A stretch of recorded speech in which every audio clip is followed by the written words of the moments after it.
Hi, my name is Như and I work for a girl. Hi, I'm Lisa Stein, and I'm a volunteer with Ms. New at ERCO. And today we would like to share a book with you. Miss Lisa gonna read a chapter book for us. You can, the name of the book is The Man Who Is Magic by Paul Gallico. This book was written and is an award winner from the 1960s. The story is about a stranger coming to a town and how that town is changed by the presence of this man and the work he does among them. It's a Fable of Innocence is the subtitle, and it is a fanciful book, but very engaging. I hope you enjoy it. I'm going to begin now with Chapter 1, The Coming of the Stranger.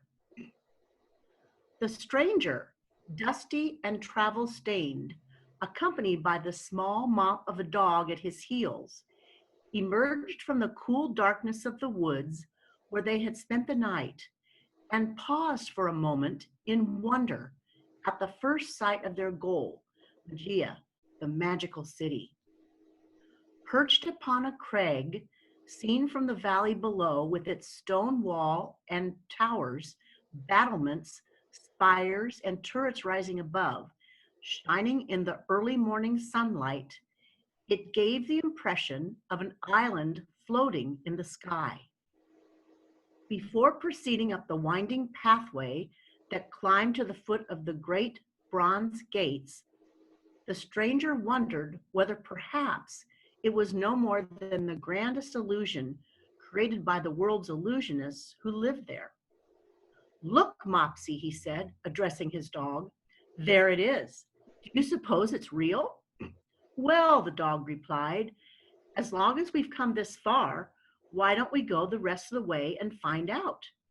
He was one of those small, close to the ground, shaggy affairs, so hairy, in fact, that it was difficult to locate the dog part of him. When one looked, one felt that somewhere beneath the cascade of fringe, there was a suspicion of a pair of bright eyes and a black button nose, and sometimes the hint of a pink tongue.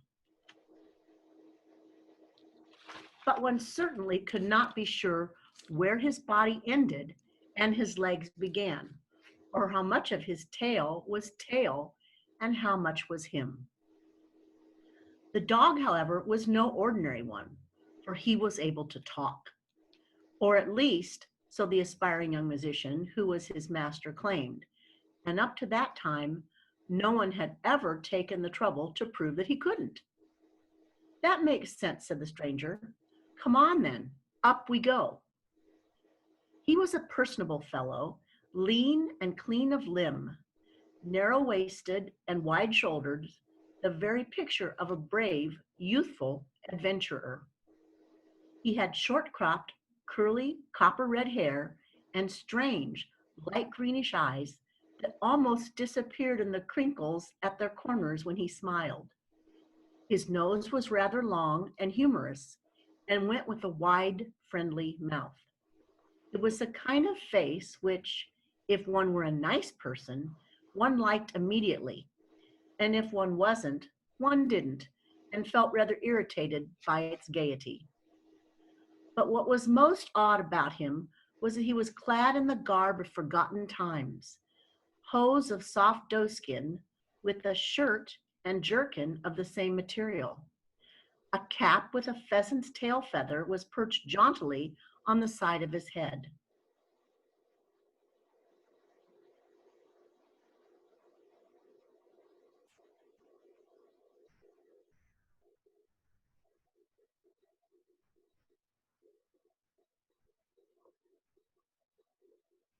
Adam.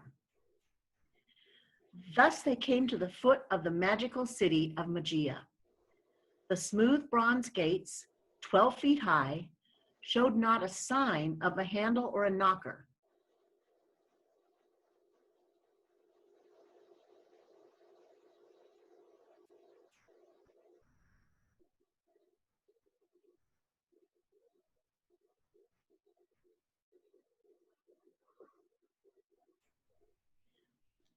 Peering out was a venerable old gentleman with a long white beard that fell at least a foot below the sill.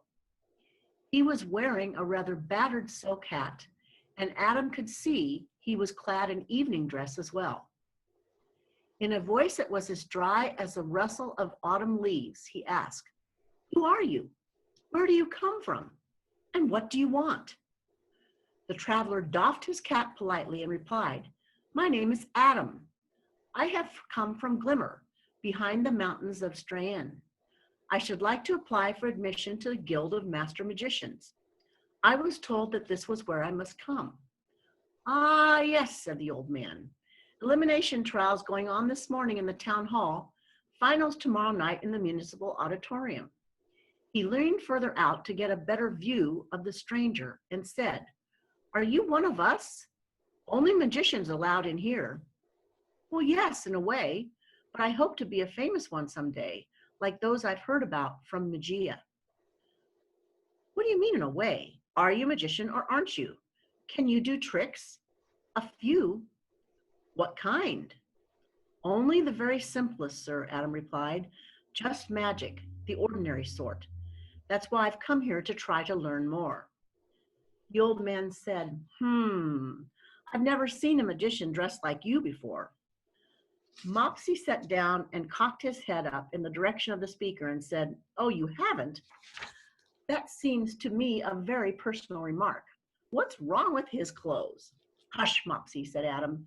"We must be polite." "What was that you said?" asked the old man. "I was only speaking to my dog. I'm sorry about the clothes, but they're the only ones I have. I suppose I might be able to procure others inside." "Oh, yes, you'll have to," answered the man. "Uniform requirements: white tie, top hat and tails, like mine, unless you're one of those Oriental chaps." He was a retired magician whose fingers were now too stiff to allow him to perform, and so he had been given the job of a gatekeeper. Then he added, "Did you say you came over from the mountains of Strahan?" "That's nonsense. No one has ever crossed them. It can't be done." "Well, I did," said Adam. The porter now regarded him doubtfully. If you say you did, what's that thing you've got with you?" "It's my talking dog, Mopsy," said Adam. "That's silly," said the old man querulously. "First of all, that bunch of hair doesn't look like a dog. And secondly, everybody knows that dogs can't talk." "Huh," cried Mopsy. "Thing and bunch of hair, is it? Well, what about your chin whiskers, like an old billy goat?" "Mopsy, do be quiet. He'll never let us in." "What's all that going on between you two down there?" asked the porter. Adam replied, "My dog was just remarking what a very good-looking old gentleman." "Was he now? A most observing little animal." And then with sudden suspicion, "But I didn't hear him say it." Adam smiled. "Well, I did." "Phooey," said Mopsy, "you told a fib." "It's what you ought to have said," Adam replied quickly. "Did he say something again?" asked the gatekeeper. "He wished you good health and long life."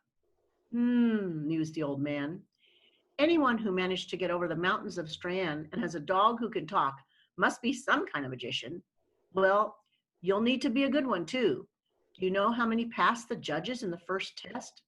1 in 10, maybe. A single slip and you're out. Novelty is what they're looking for, and originality rather than something complicated." "I'll try my best," Adam said. 8 successful candidates go to the finals," said the gatekeeper continued. "And you know how many we selected out of those? 3, chosen by acclamation. The others get the hook." He peered down at Adam once more. "By the way," he said, "I thought there was something missing. Where's your assistant?" "I haven't one except Mopsy here." "The same at your service," put in Mopsy with a slight smirk. "Oh," scoffed the gatekeeper, "whoever heard of a dog as a magician's assistant? You'll never get by with that in here in Magia. It's one of the rules that every candidate must be accompanied by a female assistant. And don't think the judges haven't got an eye for a pretty face and a good pair of legs, too." "Would it be possible to find one inside your fair city?" Adam asked. You might, said the porter, but I doubt it. There won't be many about who aren't either taken up or spoken for, what with all the new applicants. Still, I suppose there's no harm in letting you have a try. You'll have to register with the town clerk. He glanced at his watch. Entries close sharp at 10. You've got about an hour. Very well then, mind? You're standing a bit close. Adam had to leap backwards as the double gates opened silently, and the porter came down the steps from his office to greet them. His figure was bent and his tailcoat old-fashioned and rusty, but his watery blue eyes were kindly as he said, "Welcome to Magia." And then, as if suddenly smitten once more by doubt, he added, "Are you sure you're a magician? You see, only professional and bona fide ones are allowed in here. I wouldn't want to get in any trouble." "I think so," Adam replied. "Well, that's all right then. I wish you luck," the old man said. Mopsy was edging close toward his feet, and Adam heard him mutter, "Bunch of hair and thing, eh?" and was just in time to stop him with, "Mopsy, don't you dare." What, said the gatekeeper, and then looking down, "He's really a cute little fellow, isn't he? I didn't mean to be so rude to him. Can he sit up?" "Can you sit up, Mopsy?" Adam asked. Mopsy replied, "I can, but I shan't." "What if I ask him to get down on all fours?"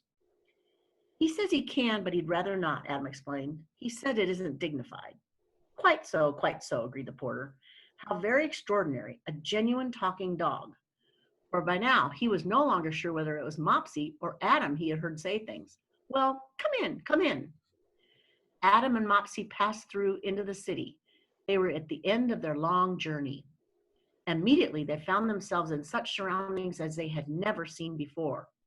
For once within the high wall that encircled the place, the streets of Magia were as merry, gay, gaudy, and sprightly as the most glittering circus parade.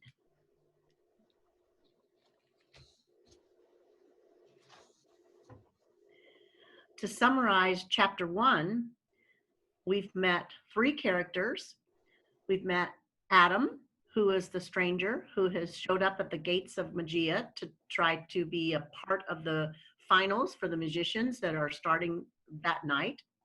We have his dog Mopsy, who is a talking dog, very unusual, but Adam can hear him. Other people seem not to be able to. And the gatekeeper, who was the one that let them into the city, who's explained a lot about the rules of the competition, what they're supposed to wear when they try out, and a little bit about the history of the city, but not a lot. That's our setting. Really nice. Thank you, Miss Lisa. So I have a couple questions for you. Okay. Who are the main character in the story?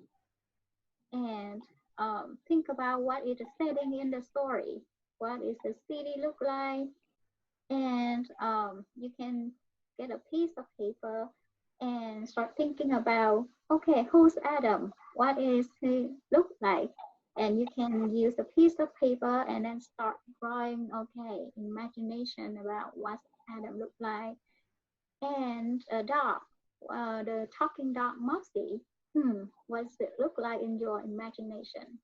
And then the last one is the gatekeeper. Is it good? Is it kind?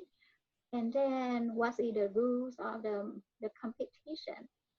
Okay, so we have a very general picture of the main character in the story. Then we're ready to move on to chapter 2. We'll see you again in chapter 2 again. Thank you. And I'm gonna stop